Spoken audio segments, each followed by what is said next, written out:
No Man's Sky.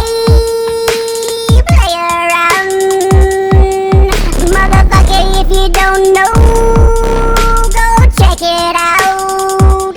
It's the Ma, quit leaving me alone. I'm trying to make a song, Mom. Stop it. Get out of here.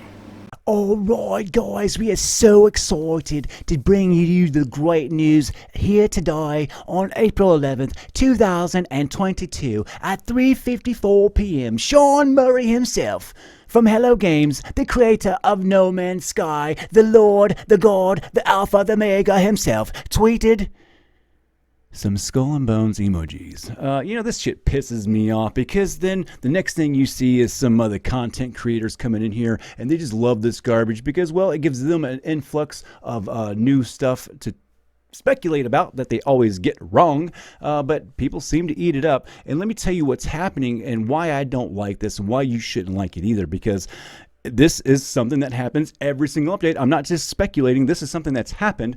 Every single one of our updates seems to be kind of like this. Now, we've had some pretty significant things, but mostly this is how the story goes. We get 2 to 6 hours of shallow content with the cost of 3 to 4 weeks of buggy gameplay. And during this, a whole new influx of players come over to a buggy version of a game. Does that sound really cool for a new player to come over to? It seems like it causes a lot of arguments and tensions between old players. Oh, just hang in there. It gets better. Wait for the patch. It's going to get better. Fuck that. I mean, that's the horrible thing to do. What the content creators need to do is say exactly that. Listen, guys, I would expect 2 to 6 hours of shallow content at the cost of 3 to 4 weeks of buggy gameplay. That is the most honest fucking thing that you can say, but you ain't gonna hear that from anybody else. They love it. Sean Murray loves it. I'd rather him come out and say something. I hate this post right here. AA developers spend thousands on advertising and pay Hello Games, post an emoji. It's fucking dumb. It's stupid. It's the dumbest thing that Hello Games ever did, is to sit back behind some curtain and let their content creators do all their free advertising for their buggy updates. Ha! Basically, we are all beta testers. It's probably why he's super embarrassed to come out and say anything. I would just tuck tail and run too. Maybe he's under contract. I don't know. Sean Murray, speak to your fans, buddy. I don't know what the hell is your problem, but it's not cool, man. Your content creators love that shit because, well, it gives them their revenue, but they're always wrong. They never get it right, and it's just terrible. And they're starting to not really fall for your bullshit anymore, Sean. So I think it's time for you to pack it up and do some No Man's Sky 2, lift up those minimum specs because we already have it. The content creators already know that we have this. We've been showing it to everybody who was willing to come look at it without the jealous bones that some people got. Oh, the vanilla. Oh, I'm such a purist. I only play vanilla. That's the only way I play. And I only play vanilla. It's the only way I play. Anybody who's on a PC doing some modding, it's just not the right way. It's the impure way. I hate that talk. Shut up. Because every time you guys get something, you start praising it. The thing that you just hated last week that we've been having for 4 or 5 years now. So I'm really excited. Let's talk about something that is on the cutting edge and that I'm more excited. It just came out. And this is basically turning the game into No Man's Sky 2. It stacks up well with some other mods. I'm not going to talk about that. I'm just going to give a good shout out to Woody Montana. He takes the terrain generation and colors and things like this totally to a whole nother level, folks.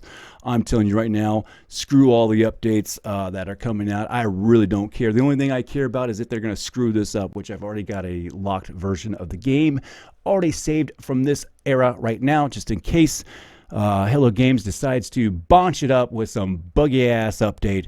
I won't be updating. So let's talk about Woody Montana over here at the Nexus Mod Center. We're going to do another video on this, but I'm just going to talk about this really quick because I want to show you guys some pictures over here of what we've been playing. I mean, we've been having this kind of stuff for a long time, not quite like this, but on this level. But Woody Montana, boy, he has knocked it out of the park. Just look at some of these pictures. It's just crazy, dude. More planets, better planet generation is a total overhaul of planetary generations in No Man's Sky. It improves by a significant margin the procedural aspect of the universe, while at the same time respecting the original work and vision from Hello Games. It adds over 400 new handcrafted distinct environments to the universe. All of them come in different life levels and varying placements and scales and layouts. These environments were made to seamlessly combine with each other in many different ways. This is kind of crazy. I've always said that No Man's Sky, we've had this big game. It's a 12-cylinder engine, and No Man's Sky gave us 4 of these cylinders. We've always seen it. That's why we can always mod it like this. And basically what No Man's Sky does, and let me put it in some simple terms, and you can visualize this. Imagine some dice. And right now, we have maybe 3 6-sided dice with assets attached to them. And we roll them, and that's what we get for our universes. Now, what he has done here, and what we can do with mods, is lift this limitation up and put more assets and assets of assets and attach them to, let's say, 10 20-sided dice. And then roll those, and then that's our planet generation now. That is kind of what this is doing. I think that somewhere in here he states like how many generations are out here are possible. It's mind-boggling. So listen, this is the coolest stuff that is happening right now for No Man's Sky. I'm sorry, it's not coming from Hello Games, and I'm not really excited about Skull and Bones. Anyway, it might be cool. I could be wrong. I just gonna go ahead and just say it. It'll be 2 to 6 hours of shallow content with 4 weeks of bugs. And with that, I'll see you guys on the next video.